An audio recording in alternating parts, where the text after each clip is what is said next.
Bonjour à tous bien-aimés. Je vous invite à une lecture dans Jean chapitre 2 à partir du verset 13. Il nous est dit ceci: la fête juive de la Pâque était proche. Et Jésus monta donc à Jérusalem. Dans le temple, il trouva des gens qui vendaient des bœufs, des moutons et des colombes. Il trouva aussi des changeurs d'argent assis à leur table. Il fit un fouet avec des cordes et les chassa, tous hors du temple, avec leurs moutons et leurs bœufs. Il jeta par terre l'argent des changeurs, en renversant leur table. Et il dit aux vendeurs de colombes: enlevez tout cela d'ici. Ne faites pas de la maison de mon père une maison de commerce.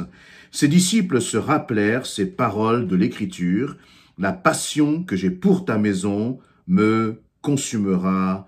Amen. Voilà donc un passage, très particulier, dont on n'a pas l'habitude de voir, dans un rôle où on n'a pas l'habitude de voir Jésus agir. Jésus donc, on se trouve là au moment de la fête de la Pâque qui devait approcher, et donc Jésus remonte à Jérusalem comme le faisaient beaucoup de Juifs justement pour aller au temple.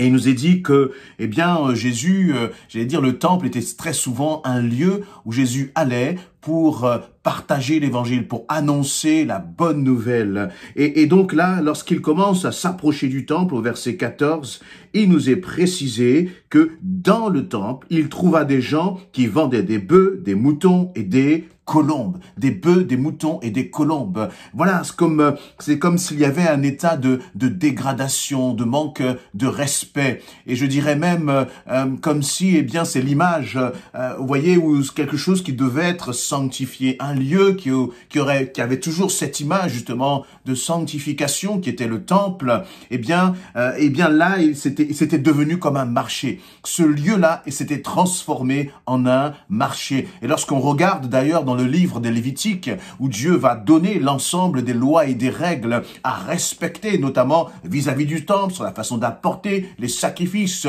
on voit combien Dieu était extrêmement scrupuleux dans les règles qu'il avait établies, dans les règles qu'il avait données à ce peuple juif.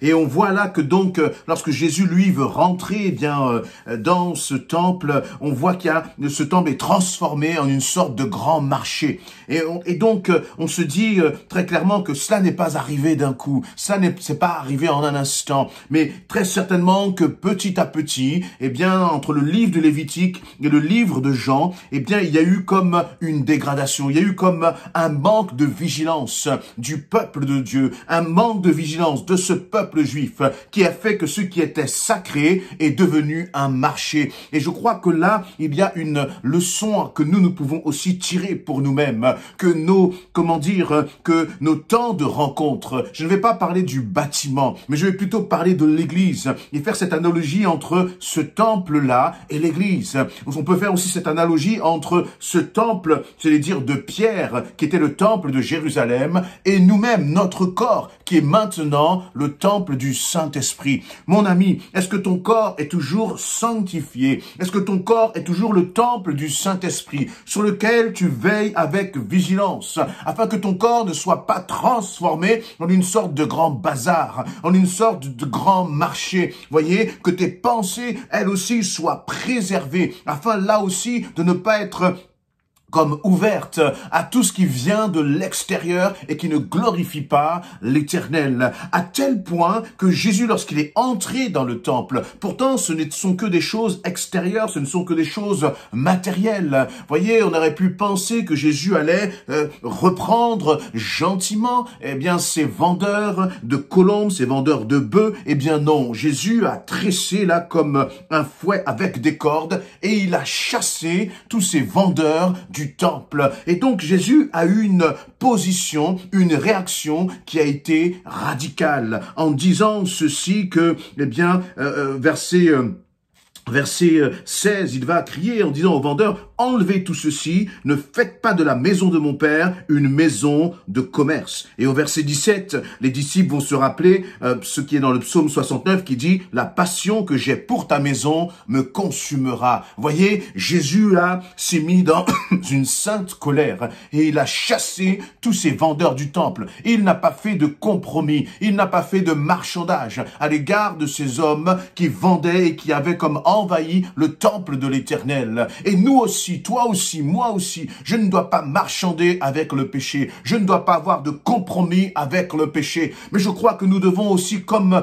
tisser ce fouet-là et chasser de nos corps, chasser de nos vies, chasser de nos pensées tout ce qui n'est pas à la gloire de Dieu. Et qu'en est-il de l'Église? Il ne faut pas que l'Église, c'est-à-dire le corps de Christ, soit comme infecté par des comportements que Dieu ne cautionne pas, des comportements qui ne glorifient pas le Seigneur. Là, Jésus va dire qu'un peu de levain fait lever toute la pâte, c'est-à-dire que cette image du levain, c'est l'image d'un peu de péché. Voyez, un peu de péché, un peu de compromis, un peu d'acceptation de choses qui ne glorifient pas le Seigneur, et c'est tout le reste qui est contaminé. Voyez, et là, eh bien, Jésus va avoir cette attitude radicale. Toi, mon ami, moi, nous devons avoir une attitude radicale à l'égard du péché. Lorsque je parle d'attitude radicale à l'égard du péché, je ne parle pas du péché des autres. Chacun sera jugé par le Seigneur. Mais je parle de ma propre vie. Je parle de ta propre vie, afin que toi-même, tu puisses sonder ton cœur.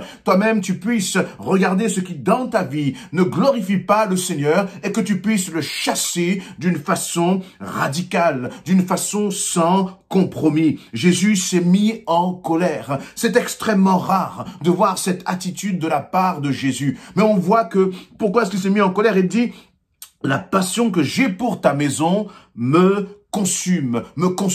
Est-ce que lorsque tu vois le péché dans ton cœur, est-ce que tu acceptes, est-ce que tu es dans le compromis, ou est-ce que tu as cette attitude justement, j'allais dire de rejet total à l'égard du péché? Et comme je disais, il faut être extrêmement vigilant, parce que si le temple de Jérusalem s'est transformé en une sorte de marché, eh bien ça a dû se faire progressivement. Il a dû peut-être avoir une fois un marchand qui est venu. Et d'ailleurs, pourquoi ces hommes sont là? Pourquoi ces vendeurs sont là? Eh bien, tout simplement parce que lorsque le peuple d'Israël venait pour apporter son sacrifice, venait pour apporter son offrande, eh bien, parfois, il venait de très très loin. Et donc, il ne pouvait pas venir avec les bœufs, les colombes, et pour apporter, voilà, tout le long de ce long trajet de voyage, il ne pouvait pas venir avec tout cela. Et donc, c'était extrêmement pratique de trouver ces éléments-là, justement, à disposition dans le temple. Et vous voyez, ce que je veux dire par là, c'est que parfois, il y a des choses qui nous paraissent beaucoup plus pratiques à faire. Il y a des choses qui nous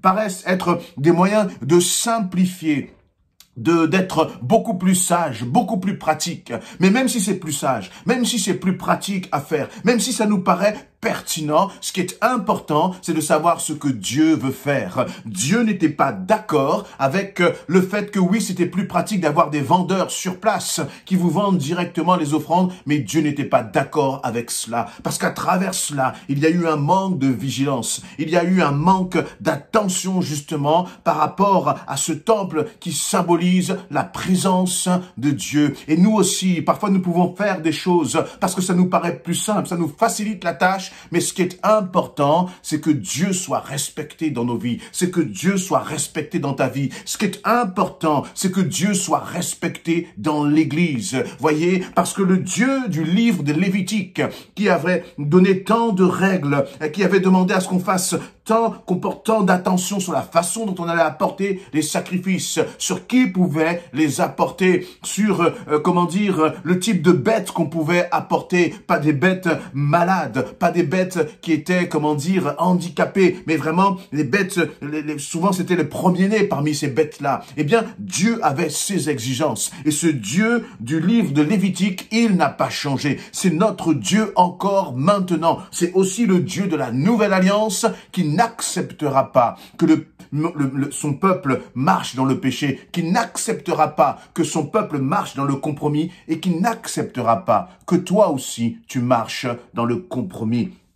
Jésus-Christ est, voyez, comme, comment dire, il y a comme une répulsion par rapport au péché, à l'égard du péché, à l'égard de pratiques que Dieu ne glorifie pas, voyez. Et donc, Dieu veut que tu puisses te sanctifier. Dieu veut que tu puisses faire attention à ton cœur, comme, eh bien, pour ne pas laisser tout et n'importe quoi entrer dans ton cœur, parce que c'est le temple du Saint-Esprit. Si Jésus s'est mis en colère à l'égard de choses qui étaient purement matérielles au final, à combien plus forte raison, nous aussi, nous pouvons mettre Jésus en colère à l'égard de comportements que nous aurions qui ne le glorifient pas. Si Jésus s'est mis en colère contre des choses qui étaient matérielles, à combien plus forte raison, toi et moi, si nous ne faisons pas attention, nous risquons d'attrister le Saint-Esprit. Faisons le ménage dans nos cœurs, faisons le ménage dans nos vies, faisons le ménage dans ce que nous regardons, dans ce que nous écoutons,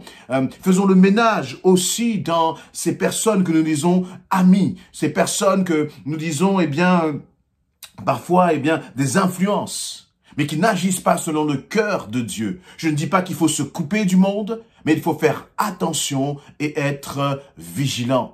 Notre Jésus, là, nous a donné un exemple d'une réaction à avoir à l'égard du péché dans notre propre cœur. Je ne nous dis pas d'aller dans une église et faire le ménage, comme trop souvent c'est fait sur notamment les réseaux sociaux, où on va attaquer les ministères. Ça, je ne crois pas que c'est notre rôle à chacun. Mais notre rôle, c'est de regarder dans nos cœurs et de veiller à ce que nos cœurs soient sanctifiés dans le nom précieux de Jésus-Christ. Soyez encouragés, marchons avec vigilance, parce que la réalité, c'est que Jésus revient bientôt. Jésus revient bientôt. Amen.